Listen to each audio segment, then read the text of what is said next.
మారిన మారని దేవుడు, మారని దేవుడు మన యేసయ్యా. మారని దేవుడు మన యేసయ్యా. తరాలు మారిన యుగాలు మారిన మారని దేవుడు, మారని దేవుడు మన యేసయ్యా. మారని దేవుడు. నా లోకములో దారి తెలియని లోకములో మారని దేవుడు మన యేసుడు. మారని దేవుడు మన యేసుడు. తరాలు మారిన యుగాలు మారని దేవుడు, మారని దేవుడు మన యేసయ్యా. మారని దేవుడు. నిన్న నేడు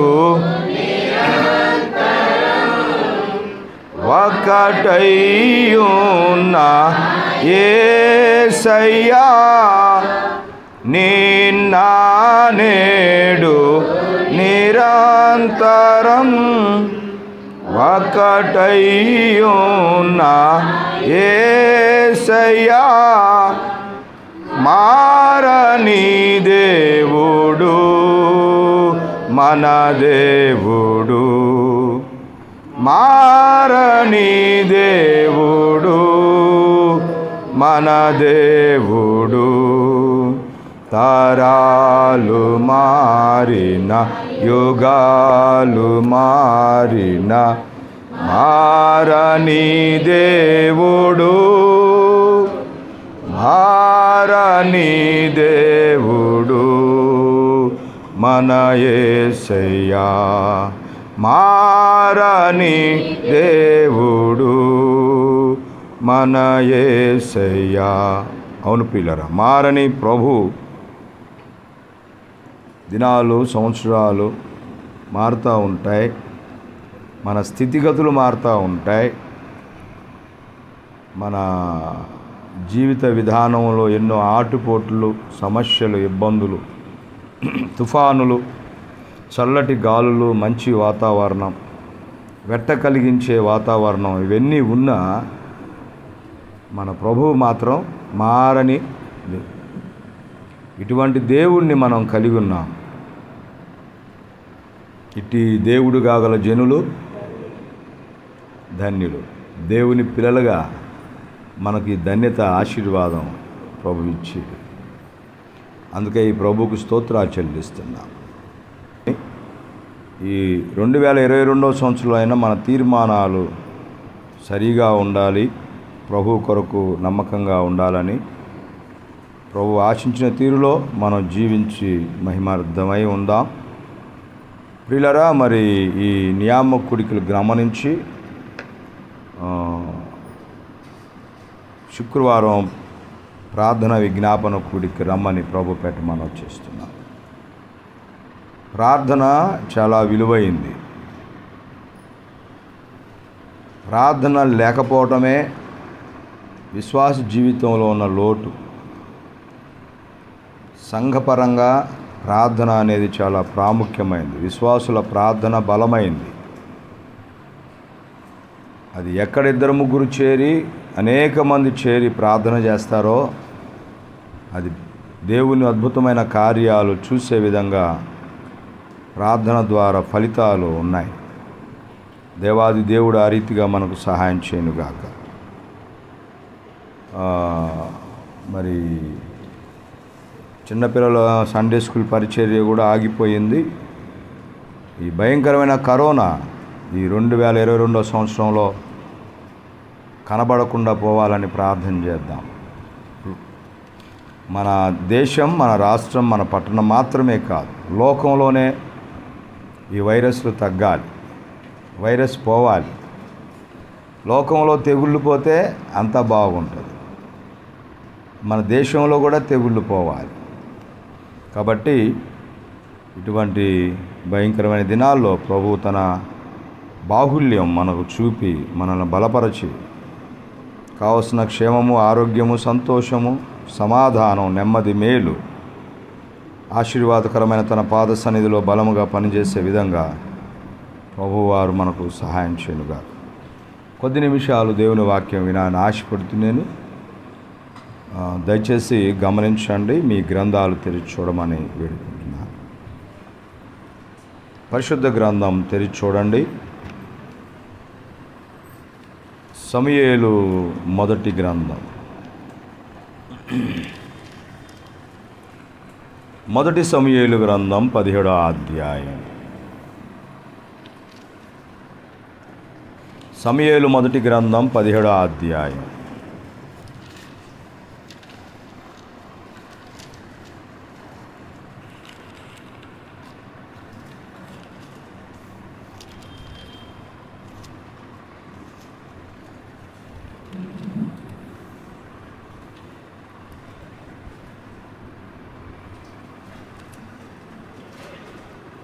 పద్నాలుగో వచనం.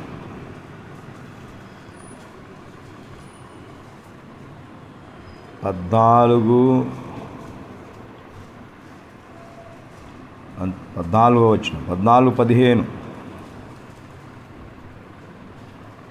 సమూయేలు మొదటి గ్రంథం 17వ అధ్యాయం 14వ వచనం.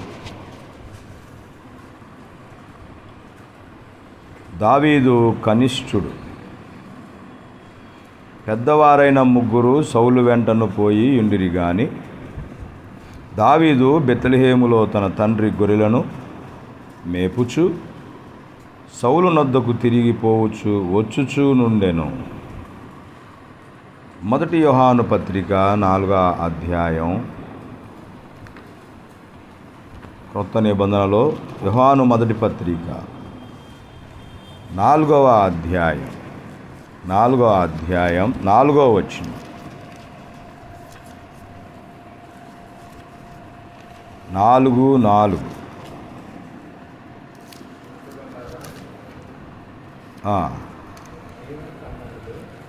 చిన్నపిల్లలారా, మీరు దేవుని సంబంధులు. మీలో ఉన్నవాడు లోకములో ఉన్నవాని కంటే గొప్పవాడు గనుక మీరు వారిని జయించి ఉన్నారు. చదువుకున్న వాక్య భాగాన్ని దేవాది దేవుడు మన కొరకై ఆశీర్వదించి దీవించునుగాక. మన అంశం ఏమిటంటే హబగ్గ గ్రంథము 3:2 ప్రకారం. ఏమిటది? దేవా చూడండి ఒకసారి సహాయకరంగా. హబక్కకు 3వ అధ్యాయం 2వ శరణం. యెహోవా నిన్ను గూర్చిన వార్త విని నేను భయపడుచున్నాను.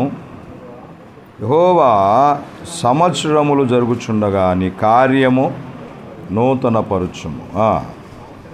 సంవత్సరములు జరుగుచుండగా దానిని తెలియజేయము. కోపించుచునే వాత్సల్యమును జ్ఞాపకమునకు తెచ్చుకొను.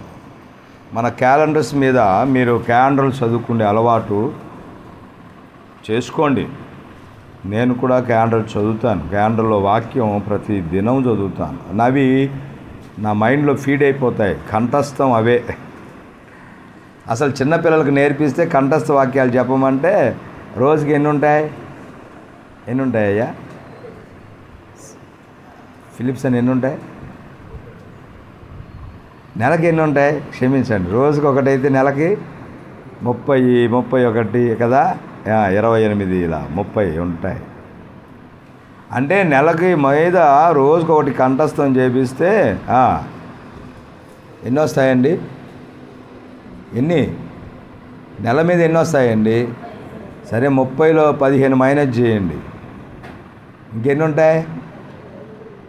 15 వచ్చినట్టేనా? సరే పిల్లల్ని అట్లా పెడదాం.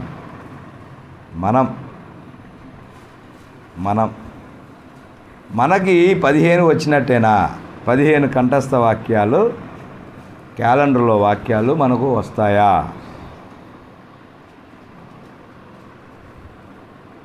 నెలకు 15 వాక్యాలు అంటే సంవత్సరానికి ఎన్ని అండి? ఇంటూ 300 ఎన్ని? 65 వేసుకోండి. అంతేనా కాదా? 130, 52 వేసుకోవాలా? ఇంటూ 52, 132. అంతేనా? నాకు లెక్కలు సరిగా రావు. సరే 132 వాక్యాలంట. ఇందులో 30 తీసేద్దాం, 32 కూడా తీసేస్తాం. ఎన్ని ఉంటాయి? సంవత్సరానికి 100 కంఠస్థ వాక్యాలంటే మామూలు కాదు. రేపు ప్రభు చిత్తమై మనందరం ఇలా ఉంటే వచ్చే సంవత్సరం మిమ్మల్ని 100 వాక్యాలు, కంఠస్థ వాక్యాలు అడుగుతా. చెప్పిన వాళ్ళకి మాట తప్పేది లేదు, అది వాస్తవం.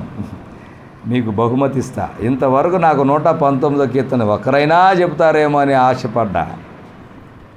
నేను ముందుగానే చెప్పాను, ఏమనంటే నేను చాలా విలువైన బహుమానం ఇస్తాను అని. అది వాస్తవం. మరి ఎవరు చెప్పలా నాకు. కొంతమంది చెప్పారు కానీ అక్కడక్కడ అతుకుడా అంటే ముక్కలుగా చెప్పినారు. ఆ పీసెస్ అన్నీ మళ్ళీ అతికించుకోవాలంటే నాకు కష్టమైంది. ఆ ముక్కలన్నీ అంటించి అంటించుకోవడానికి నాకు కష్టమైంది. 119వ కీర్తన సరిగా నాకు రాలా. కాబట్టి మీరు ఎవరైనా అలా చెప్పాలి. అలా చెబితే అది పౌరుషంగా మన సంఘంలో అది బాగుంటుంది. అప్పరంలో ఒకసారి ఇట్లాగే చెప్తే ఒక సహోదరుడు పెద్ద ఆయన టకా చెప్పేశాడు. నాయసరావు బాగా ఎక్కడ ఒత్తు పోకుండా, పొల్లు పోకుండా, కామా పోకుండా చెప్పాడు. కాబట్టి ఇలా చెప్పటం అనేది ఆశీర్వాదకరం, మంచిది. ప్రియులరా, ఇక్కడ మనం చదువుకున్న ఈ 4వ అధ్యాయం 4వ వచనంలో, ఆ తర్వాత యోహాను మొదటి పత్రికలో చెప్తున్నాను. ఆ తర్వాత మొదటి సమూయేలు గ్రంథం, తర్వాత ఎక్కడ 17వ అధ్యాయం వచనం 14వ వచనం చదువుకున్నాము. ఆ తరువాత హబక్కకు ఏం చదువుకున్నాం? 3:2 అయ్యా, సంవత్సరములు జరుగుచుండగా దానిని తెలియజేయము, కోపించుచునే వాత్సల్యమును జ్ఞాపకమునకు తెచ్చుకోను. జ్ఞాపకానికి తెచ్చుకో. ఆరాధనలో మనం విన్నాం, జ్ఞాపకం చేసుకునేవాడు మనల్ని, మన దీనస్థితిని జ్ఞాపకం చేసుకున్నాడు. యేసుక్రీస్తు ద్వారా, క్రీస్తునందు మనకు రక్షణ భాగ్యం ఇచ్చే ప్రభుని యేసుక్రీస్తుల వారి ద్వారా మనకు అనుగ్రహించిన విమోచన, 2వ ఆరాధన ధ్యానాలు మనం విన్నాం. విమోచన కార్యం ప్రభుని యేసుక్రీస్తు వారు శిలువలో జరిగించారు. ఆయన పెట్టిన ప్రాణం, ఆయన కాచిన రక్తం మన పాపములకు పరిహారం కలిగించాడు. అలాగైతే ప్రియులరా, ఈ హబక్కూకు గ్రంథం 3వ అధ్యాయం క్రొత్త సంవత్సరంలో చాలా వాగ్దానాలతో కూడిన మాటలు వింటూ ఉంటాము, చెబుతూ ఉంటారు దైవజనులు, భక్తులు. అలాగైతే ఇక్కడ వ్రాయబడిన మాట, యెహోవా సంవత్సరములు జరుగుచుండగా నీ కార్యము నూతన. మన క్యాలెండర్లో ప్రతి క్రింద వాక్యాలు ఉంటాయి. అందులో ఒక వాక్యము ఇప్పుడు మనం చదువుకున్నాం. సంవత్సరములు జరుగుచుండగా యెహోవా నీ కార్యములు ఏం రాయబడిందండి?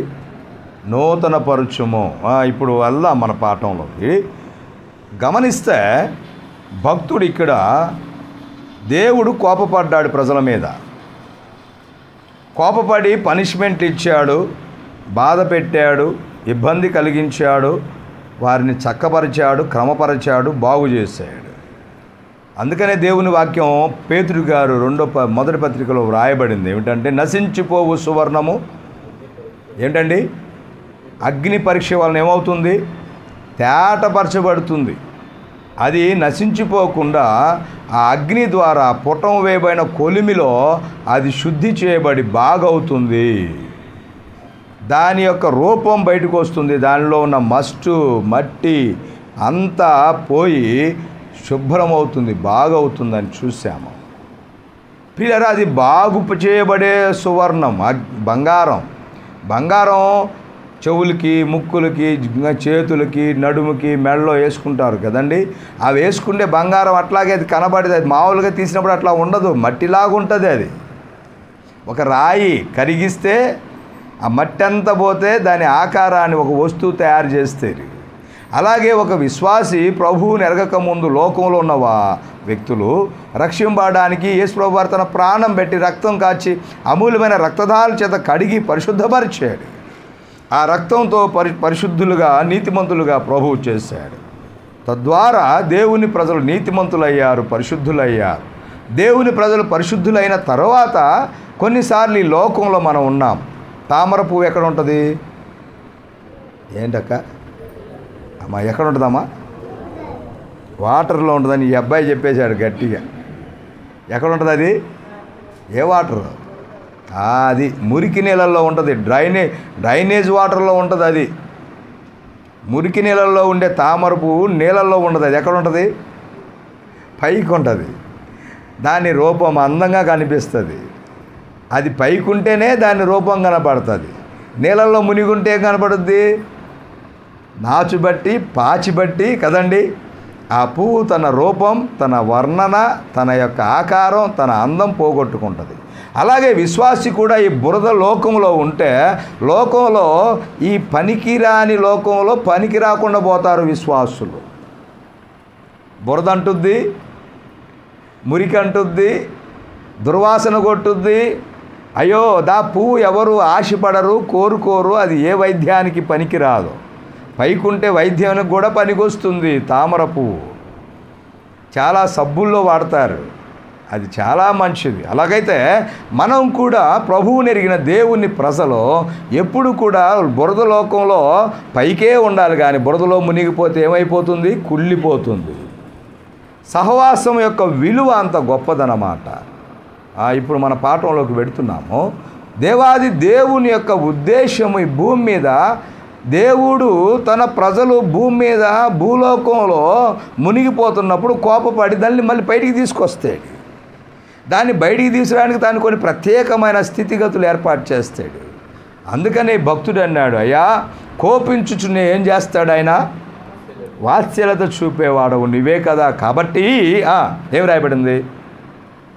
సంవత్సరములు జరుగుచుండగా, సంవత్సరం కొత్తది కాదు. ఏం కొత్తది?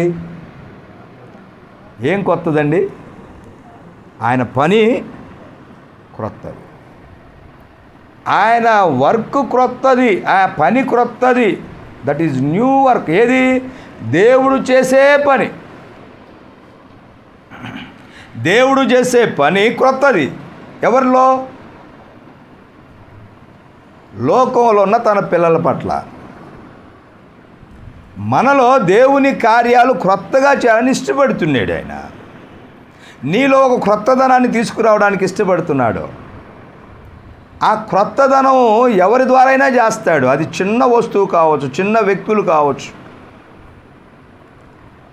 ఆ చిన్న వ్యక్తుల ద్వారానే, చిన్న వస్తువు ద్వారానే దేవునికి ఉపయోగకరంగా చేసుకోవడానికి ఆయన చేస్తాడు.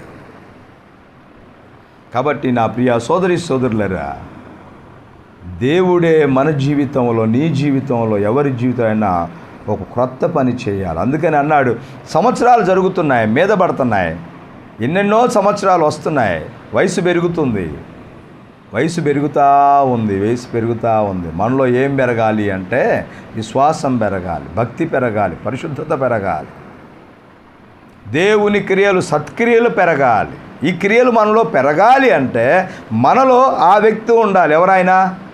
దేవుడు. దేవుని కార్యాలు ఉండాలి. ఆ కార్యాలు ఆయనలో మనలో నూతన పరుస్తూ జరిగించాలి. అందుకనే లోకంలో ఉన్నవానికంటే మీలో ఉన్నవాడు 4:4 మరొక మాట గమనిద్దాము. చిన్న పిల్లలారా, మీరు దేవుని సంబంధులు. ఎవరి సంబంధులు అండి? మీరు ఎవరి సంబంధులు? దేవుని ప్రజలు ఈ భూమి మీద దేవుని సంబంధులుగానే ఉండాలి. సహజంగా మనం ఏం చెబుతాం? ఈనాడు ఈ కుల వ్యవస్థ కులైంది.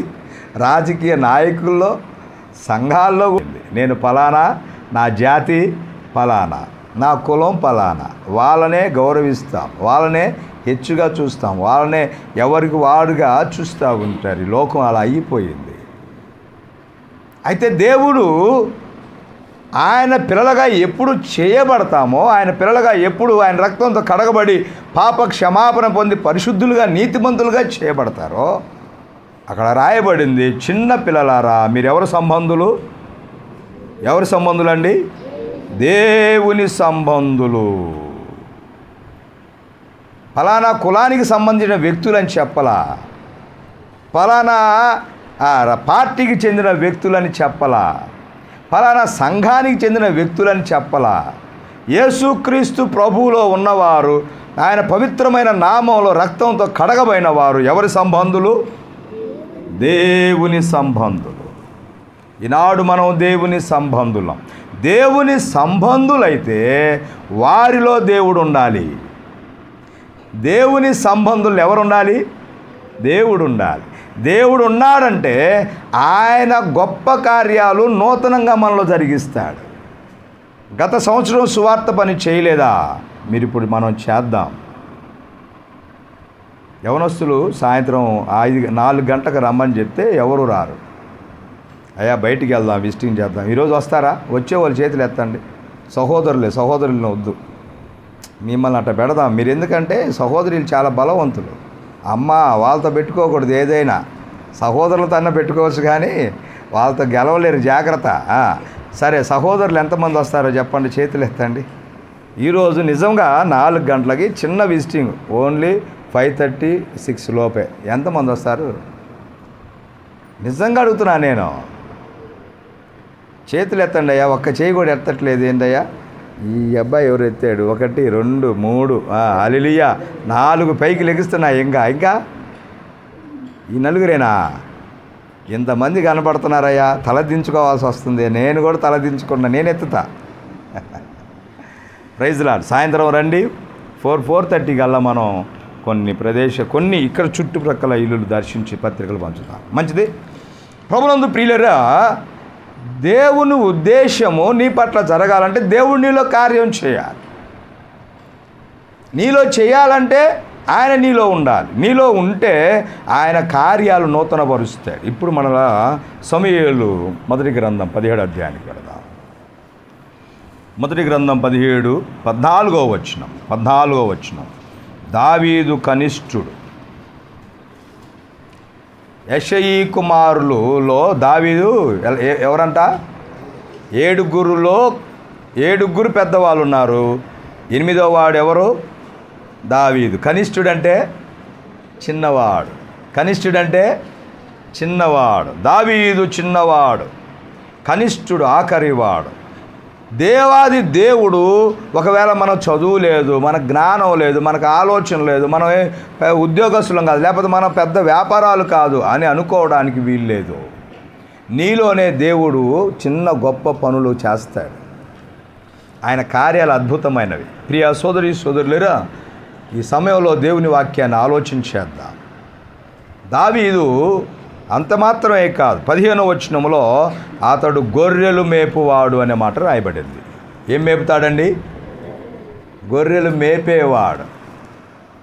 కనిష్ఠుడు గొర్రెలు మేపుతాడు. అమ్మా, ఏం పని చేస్తాడు? గొర్రెలు మేపుతాడంటే పెద్ద పనా? పెద్ద ఉద్యోగమా? ఏమన్నా ఆఫీసరా? గజిటెడ్ ఆఫీసరా? లేకపోతే సీఎమ్మా, పిఎమ్మా, సిఎస్ఆ? ఏమండి? ఎవరూ కాదు. ఒక గొప్ప అధినేత కాదు, దేశ అధినేతలు కాదు, పిఎం కాదు, ఏఎం కాదు. ఈయన ఒక సామాన్యమైన వాడు. ఎవరండి? కనిష్ఠుడు, చిన్నవాడు. ఆ తర్వాత ఏమిటండి ఆయన చేసే పని? గొర్రెలు మేపే పని. ఆయన చేసే పని ఏంటండి?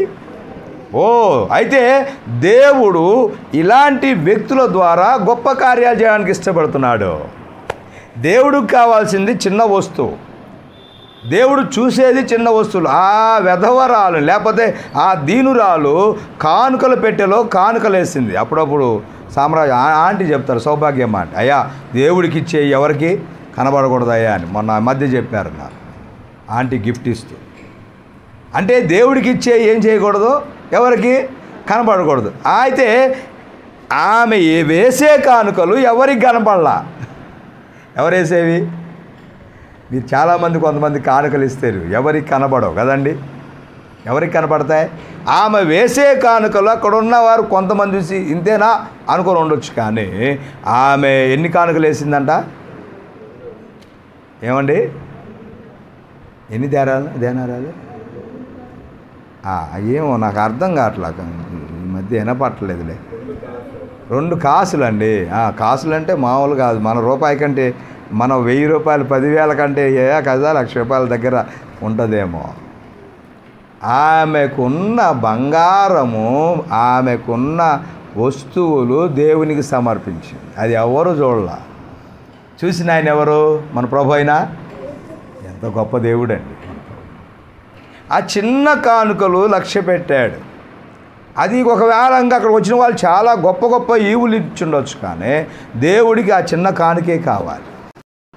ఈ సమయంలో నీవు చిన్నవాడివి కావచ్చు, కానీ ఆ చిన్న వ్యక్తిగా ఉన్న నిన్ను దేవుడు కోరుకుంటున్నాడు. దావీదు ఇక్కడ చూద్దాము 17-14లో దావీదు ఎలాంటి వాడంటే చిన్నవాడు. 15లో ఆయన గొర్రెలు మేపేవాడు. 33 వచనం చూడండి, 17:33. సౌలు ఈ ఫిలిస్తీన్ని ఎదుర్కొని ఓనితో పోట్లాటకు నీకు బలము చాలదు, నీవు బాలుడవు. ఏమన్నాడండి ఆయన? నీవు బాలుడవు అంటే చిన్నవాడు. రాజు దృష్టిలో దావీదు ఎవరు బాబు? ఎవరు? ప్రశాంత్ ఎవరయ్యా? ఆయన బాలుడు, చిన్నవాడు, కనిష్ఠుడు. తర్వాత గొర్రెలు కాసుకుండేవాడు. ఆ తర్వాత బాలుడు.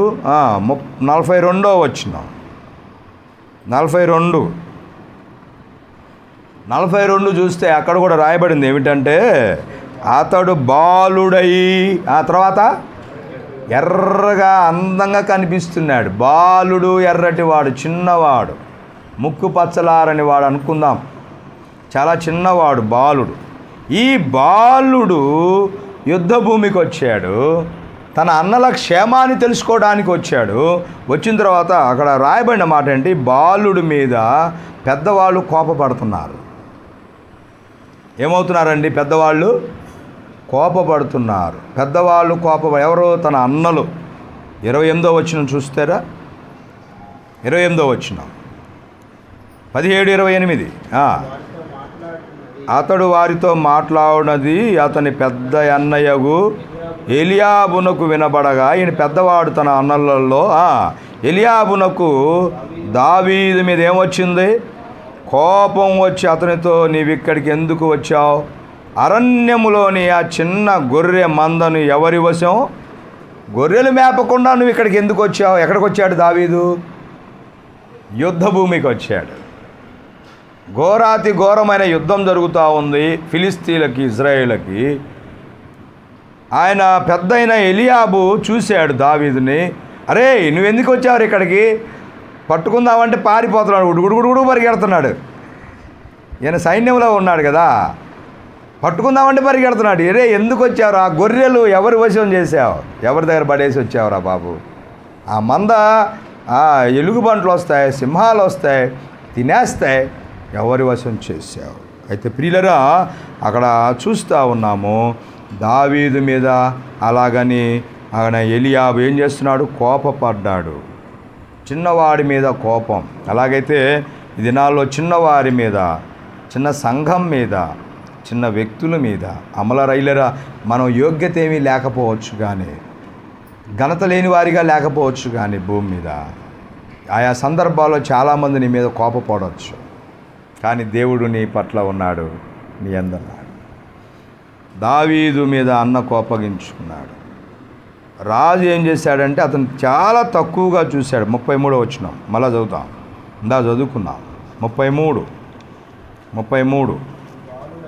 ఈ ఫిలిస్తీని ఎదుర్కొని వానితో పోట్లాటకు నీకు బలము అంటే ఆయన బలాన్ని కించపరుస్తున్నాడు. వాస్తవానికి బలహీనుడు దావీదు. ఎలా ఉన్నాడు? చిన్నవాడు కదా.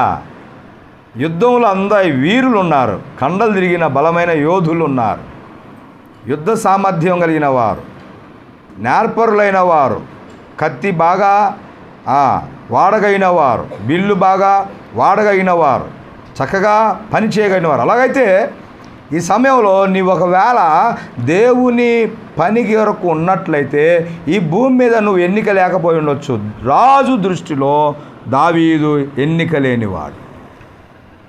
నీవు బాలుడవు, నీకు బలము చాలా. అలాగని దేవుడు నిన్ను నిరాశపరచడం లేదు. చిన్నపిల్లలారా, మీరెవరి సంబంధులు? దేవుని సంబంధులు. కాబట్టి దేవుడు నిన్ను వాడుకోవడానికి ఇష్టపడుతున్నాడు, నిన్ను బలపరచడానికి ఇష్టపడుతున్నాడు. దేవుడు అన్న మాట దావీదుని కానీ తన పెద్ద అన్న అన్నాడు. తర్వాత ఇంకొక మాట ఎవరన్నారు? సౌలు మహాచక్రవర్తి అన్నాడు. ఏమని? నీకు బలము చాలదు. తర్వాత దావీదును శత్రువైన గొలియాతు తృణీకరించి శపిస్తున్నాడు. 42 17 42. ఎవరు? అతడు బాలుడై, అతడు చిన్నవాడు. బాలుడు అంటే చిన్నవాడు. గొలియాతు ఎంతటి వాడండి? చాలా ఎత్తుంటాడా? ఎంత ఎత్తుంటాడమ్మా? ఎత్తుంటాడా? ఎంత ఎత్తుంటాడు? అమ్మ అంత ఎత్తే 12 అడుగులు ఎత్తుంటాడు. ఈ 12 అడుగులు ఎత్తున్న వ్యక్తి అంటున్నాడు ఎవరిని? 3 అడుగులు ఉన్నవాడిని. 12 ఎక్కడా? 4 రెట్లు ఎక్కువ ఉన్నాడు. ఎవరైనా? గొలియాత్ జయింట్ అంటారు వాడిని. అంటే గొప్ప భూతంలాగా ఉంటాడనమాట. అతను దావీదుని అన్నాడు, బాలుడుగా కనపడతాడు. అరే బొడ్డోడు ఏం చేస్తాడురా? ఈ చిన్నవాడు ఏ పని చేస్తాడు? సిగ్గుపడతారు పాటలు పాడడానికి. చిన్నవారిని దేవుడు కోరుకుంటున్నాడు. వాక్యం మాట్లాడడానికి, ప్రార్థన చేయడానికి, పరిచర్య చేయడానికి. ప్రభువు ప్రియులారా, నిన్ను దేవుడు ఎన్నుకుంటున్నాడు. ఈ 2022 సంవత్సరంలో దేవుడి కొరకు నువ్వు కావాలి.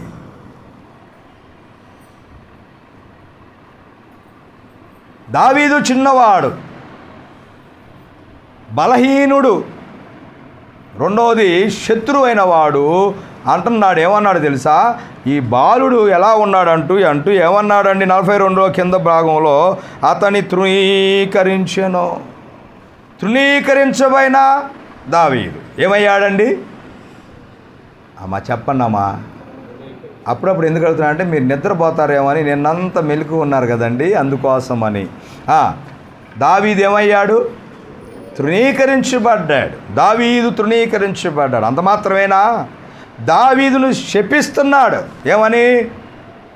నిన్ను చంపి ఏం చేస్తా అన్నాడు? కుక్కలకు నీ మాంసం గద్దలకు వేస్తానన్నాడు కదండి. పక్షులకును భూమృగములకును 44వ వచనంలో విసిరేస్తానంటున్నాడు. నిన్ను చంపేస్తాను, నీ మాంసం తీసి కుక్కలకు వేస్తాను, క్రూర మృగాలకు వేస్తాను, పక్షులకు పడేస్తాను అన్నాడు. ఎవరిని చూసి? అంటే తృణీకరించబడిన దావీదు. ఈ వ్యక్తే దేవునికి కావాలి. ఈ వ్యక్తే దేవునికి కావాలి. నీవే కావాలి.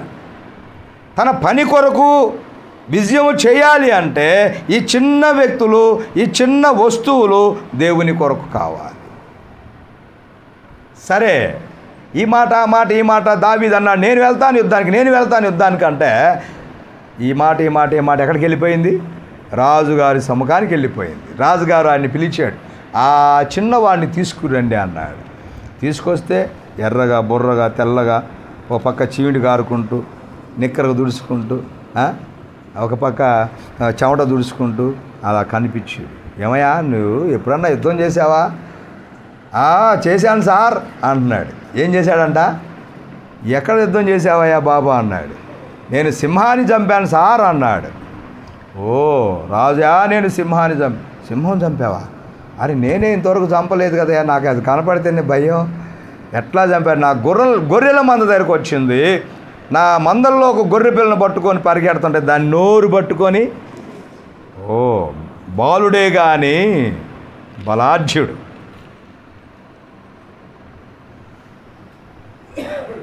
బాలుడే కానీ ఎలాంటి వాడు? బలాఢ్యుడు. మళ్ళా అన్నాడు, అయ్యా నేను ఎలుగుబంటును చంపానయ్యా అన్నాడు. అవునా, ఎలా చంపావు? నా గొర్రెల మందలో పడి వాటిని చెదరగొట్టి పట్టి ఈడ్చుకుపోతున్నప్పుడు దాని వెనకాల వెళ్ళి దాని మెడ పట్టుకొని ఇరిచేశాను. ఓ బలాఢ్యుడు. బాలుడే కానీ తృణీకరించబడ్డాడు, అయితే బలాఢ్యుడు. ఇది ఎవరి బలం అంటే అక్కడ మళ్ళా చూద్దాం. 1 యోహాను పత్రిక 4:4 చిన్నపిల్లలారా మీరు ఎవరి సంబంధులు? దేవుని సంబంధులు. దేవుడు మీలో ఉన్నాడు. లోకములో ఉన్నవానికంటే మీలో ఉన్నవాడు. అలాగైతే ఉదయకాల వేళ ప్రభు ఇచ్చే సందేశం, నీలో నీ దేవుడు, మన దేవుడు, జీవాధిపతి అయిన దేవుడు ఉన్నాడా? ఉండాలి. ఆయన ఉంటే మనం ఎంత బలహీనమైనా కావచ్చు, ఎంత పరిస్థితులైనా కావచ్చు, ఎంత జబ్బైనా కావచ్చు, ఎంత ఇల్లీనెస్గా ఉండొచ్చు, ఎలాంటి వీక్నెస్గా ఉండొచ్చు, ఎలాంటి బాధలో ఉండొచ్చు, ఎలాంటి శ్రమలో ఉండొచ్చు, అయినా మనం ఎలాంటి వాళ్ళం? బలవంతులం. ఆ బలం ఎవరిది అంటే దేవునిది. బలవంతుడగు దేవుడు.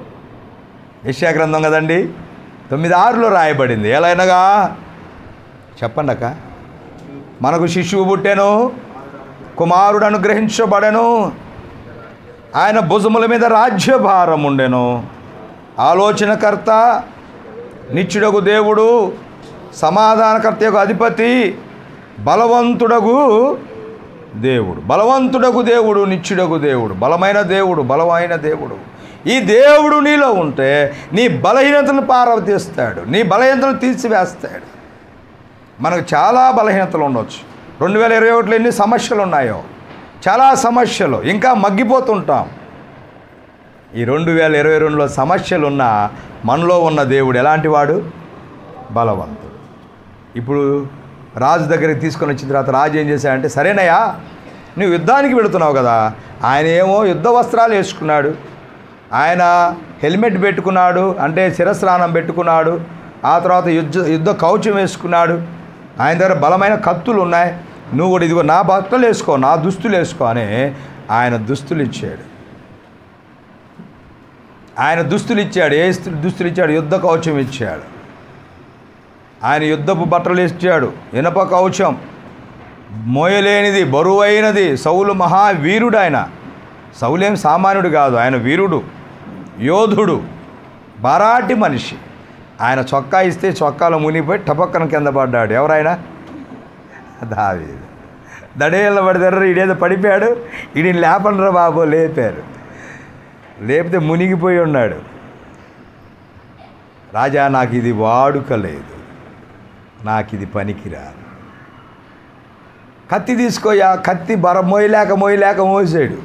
రాజా నాకు ఈ కత్తి వాడుక లేదు, నేను మోయలేను. మరి దేంతో చేస్తావు యుద్ధం? నేను చేస్తా. అప్పుడు వచ్చి అంటున్నాడు యుద్ధ భూమిలోకి. ప్రియులరా, ఆయనకున్న ఒక నిరీక్షణ ఏంటంటే, ఆయనకున్న గొప్ప ఇదేంటో తెలుసా? ఆయన బలం దేవుడే. ఎవరి బలం? ఎవరి గురించి చెప్పుకుంటున్నావు ఇప్పుడు మనం? ఆయన బలం దేవుడే, ఆయన నిరీక్షణ దేవుడే, ఆయన యొక్క గొప్పతనము దేవుడే. 3 బలం దేవుడే, నిరీక్షణ దేవుడే, ఆయన గొప్పతనం కూడా దేవుడే. కాబట్టి ఇప్పుడు యుద్ధ భూమిలోకి వెళ్ళాడు, వెళుతా అన్నాడు. యుద్ధం ఎవరిదంట అంటే యుద్ధం చేసేది ఎవరు? ఎంత నిరీక్షణ అంటే, ఈనాడు చిన్నపిల్లలకి ఇలాంటి నిరీక్షణ కావాలి, మన ఇంట్లో ఇలాంటి నిరీక్షణ కావాలి, మన కుటుంబాలు ఇలాంటి నిరీక్షణ కావాలి, మనకు ఇలాంటి నిరీక్షణ కావాలి. మనకు ఏదైనా కావచ్చు, ఎలాంటిదైనా సంభవించవచ్చు. ఎంత బాధ అయినా రావచ్చు, ఎంత సమస్య అయినా రావచ్చు, శత్రువు ఎంత బలమైన వాడైనా కావచ్చు, ఎలాంటి చట్టమైనా రావచ్చు, క్రైస్తవ సంఘాల మీదకి ఎలాంటి చట్టమైనా రావచ్చు, ఎలాంటి సమస్యలైనా రావచ్చు, ఎలాంటి భయంకరమైన వ్యక్తులు కుయుక్తుదైనా రావచ్చు. కానీ దావీదు అన్నాడు ఏంటో తెలుసా? యుద్ధము యెహోవాది. కారణం ఏంటి? ఆ యెహోవా జీవంగల దేవుడు ఈయనకు బలం. ఇప్పుడు వెళ్ళాడు, ఆయన దగ్గర ఒక చిన్న ఆయుధం ఉంది. అది ఆయుధం కూడా కాదు, ఆడుకునే వస్తువు. తను గొర్రెలు కాచుకునేటప్పుడు ఉపయోగిస్తాడు దాన్ని. ఏంటది? ఒడిసెల. ఒడిసెల పట్టుకున్నాడు. తన దగ్గరే ఉంది, తన నడుములో ఉంది, తన సంచిలో ఉంది. ఒక చిన్న బ్యాగ్ ఉంటుంది, పిల్లలు బ్యాగ్ తెచ్చుకొస్తారు మందిరానికి. ఆ బ్యాగ్లో ఒడిసెల ఉంది. టక్కని తీశాడు. తర్వాత ఏం చేయాలి? దాన్ని గబగబా పరుగుట్టుకెంటి వెళ్ళాడు. ఏం చేశాడు? 5 నున్నటి రాళ్ళు తీసుకొని వచ్చాడు. ఈ 5 రాళ్ళల్లో ఒకటి మాత్రమే ఉపయోగపరిచాడు. ఒకదాన్ని పెట్టాడు, ఒడిశాలను ఇసిరాడు. ఆ విడువగా రాయి వెళ్ళి గొల్లియాతు నుదుటికి తగిలింది. దడేళ్ళ పడిపోయాడు. బారాటి మనిషి, 12 అడుగుల ఎత్తు, ఒక పెద్ద రైలు పెట్టేలాగా ఉంటాడు ఆయన. పడిపోయాడు. పరిగెట్టుకుంటూ వెళ్ళి తన కత్తి అనగా గొల్లియాతు కత్తి తీసి తన మెడ నరికేశాడు దావీదు. ఈ శౌర్యం ఎక్కడిది? బలం ఎక్కడదంటే కేవలం ఎవరిది? దేవుడు. ఇప్పుడు చూడండి, దావీదు చిన్నవాడు, దావీదు ఎరిగిన దేవుడు ఎలాంటి వాడు? ఆయన ఆకాశ మహాకాశములు పట్టజాలని గొప్ప దేవుడు. దావీదు వాడిన ఆయుధం చిన్నది. ఆ చిన్న ఆయుధములు దేవుడు ఏం చేశాడు?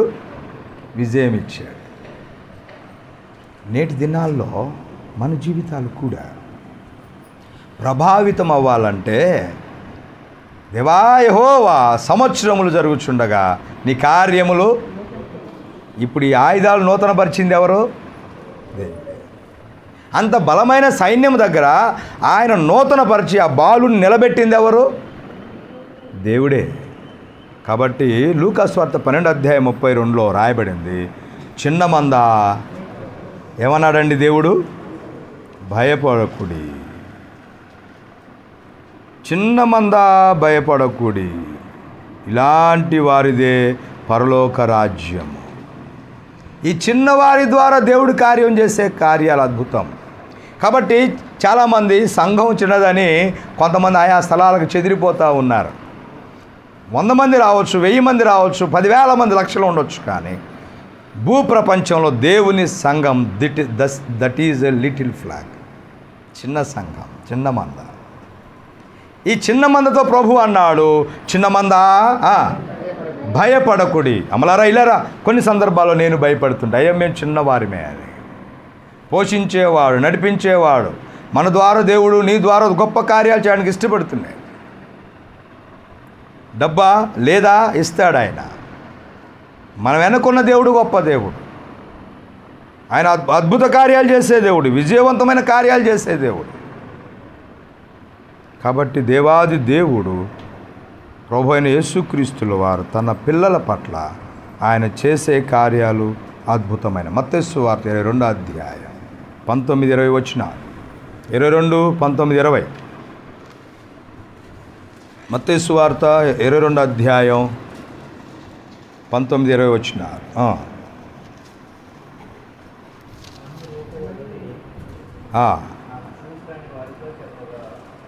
పన్ను రూక ఒకటి నాకు చూపుడని వారితో చెప్పగా, వారు ఆయన వద్దకు ఒక దేనారము తెచ్చిరి.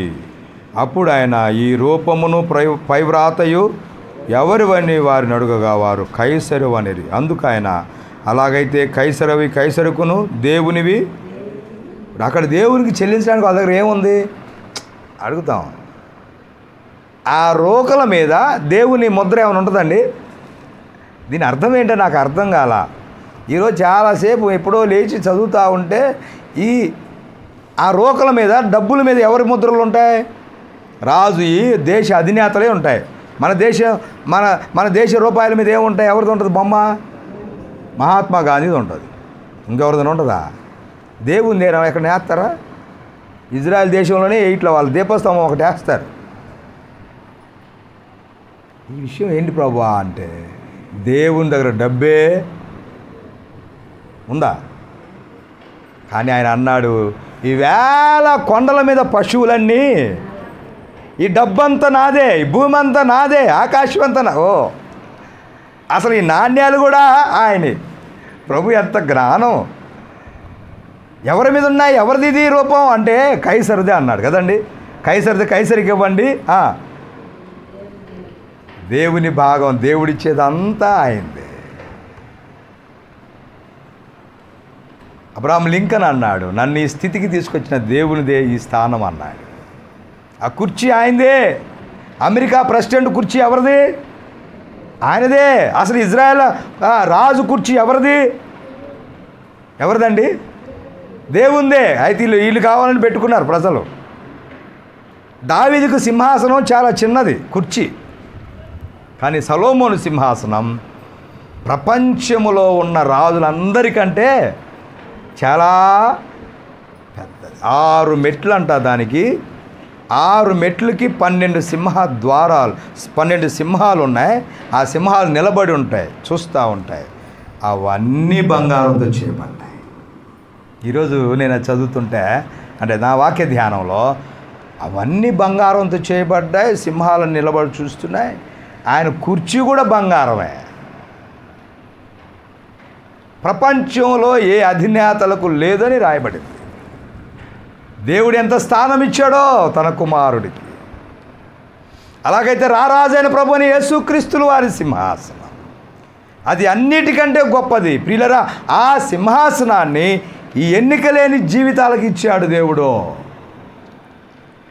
దావీదు చిన్నవాడు, బాలుడు, గొర్రెలు మేసుకున్న వ్యక్తిని తీసుకెళ్ళి ఎక్కడ కూర్చోబెట్టాడు? దేవునికి స్తోత్రాలు. ప్రియులారా, తన పిల్లల పట్ల దేవుడు చేసే అద్భుత కార్యాలు. నువ్వు చిన్నవారని, బలహీనని ఎప్పుడూ బాధపడవద్దు. మన పట్ల దేవుడు తన అద్భుత కార్యాలు చేస్తాడు. పెంట కుప్పం మీద ఉన్న వారిని లేవనెత్తేవాడు ఆయన. దీనులను పైకెత్తేవాడు ఆయన.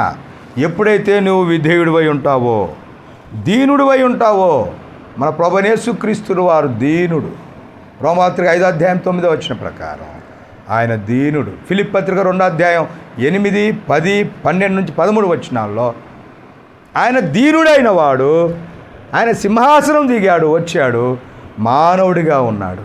ఇప్పుడు మనం దీనులమైతే ఆయన లేవనెత్తుతాడు. దేవుని పనిలో దీనత్వం కావాలి. నేను గొప్ప అని పని చేయడానికి వీలు లేదు. No proud, not at all in our works. మన పనులు దేంట్లో కూడా గర్వించవలసిన పరిస్థితులు లేవు. మన ప్రభువైన యేసుక్రీస్తుల వారిలోనే ఎప్పుడైతే నీవు దీనురాలుగా ఉంటావో, ప్రభువు నిన్ను హెచ్చిస్తాడు. ఈ చిన్నవాడు దావీదు దీనుడయ్యాడు. దేవుడు ఏం చేశాడు? హెచ్చించాడు. నా ప్రియ సోదరి సోదరులారా, సంఘములో కూడా మనం దీనత్వం కలిగి ఉండాలి. యవనస్తులైనా పెద్దవాళ్ళైనా ఎప్పుడైతే దీనులుగా ప్రభు పని చేస్తారో, దీనులుగా పాటలు పాడతారో, దీనులుగా సేవ చేస్తారో, వాక్యం ప్రకటిస్తారో, పరిచర్య చేస్తారో, ప్రతి పనిలో ప్రభువు నిన్ను వృద్ధి కలిగిస్తాడు. దీనులైన వారిని దేవుడు దీవిస్తాడు. ఆత్మ విషయమై అంతకంటే మించిన వాక్యము విశ్వాసిలో మరొక దీనత్వాన్ని లేదు. మనం ప్రభు పిల్లలకు ఆత్మ విషయమై దీనులై ఉందాం. మోకరిద్దాం, ప్రభువును స్తుతిద్దాం. మోకరిద్దాం, ప్రార్థన చేద్దాం. మోకరిద్దాం, ఆరాధన చేద్దాం. ప్రార్థన చేద్దాం, పరిచర్య చేద్దాం, ప్రభువును అడుగుదాం. ఒక దీన మనసుతో ప్రభు దగ్గరికి వద్దాం. రోమా 5:9 ప్రకారం మన ప్రభువు దీనుడు. దావీదు దీనుడు, మన ప్రభువు దీనుడు. మనం కూడా దీనులుగా ఉండి ప్రభువుని హెచ్చించాలి. దేవుడు నీ పట్ల గొప్ప కార్యం చేస్తాడు. దావీదు చిన్నవాడు. ఆయన వాడిన ఆయుధం కూడా చిన్నది, పెద్ద కత్తి కాదు. అది ఒక చిన్న ఆయుధంతో గొప్ప యుద్ధ భూమిలో విజయం చేకూర్చాడు దేవుడు. నీ పట్ల కూడా మనం చిన్నవారమని ఎప్పుడూ బలహీనపడతాకూడదు. చిన్న మంద ఏమన్నాడు దేవుడు? అంతే. ప్రార్థన చేసుకుందాం. మన ప్రియులు శాంసన్ గారు ప్రార్థన చేస్తారు, ముగించుకుందాం.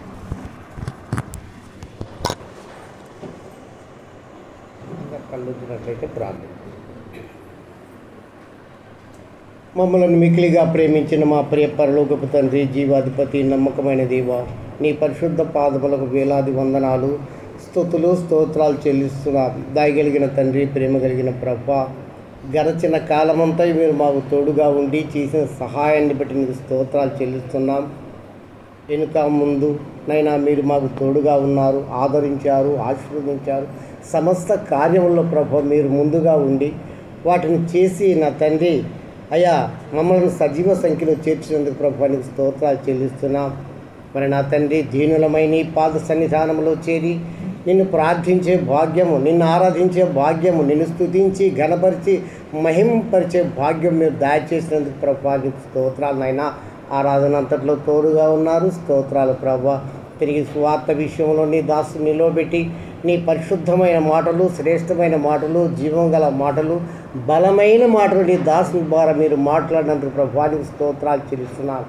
నీ దాసుని మీరు ఆశీర్వదించండి. ఇంకా శక్తివంతునిగా, బలవంతునిగా ఉన్నట్లు కృప చూపమని వేడుకుంటున్నాను.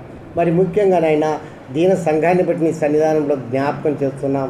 సంఘములో ఎవరికి బలహీనత ఉందో నాకైతే తెలియదు.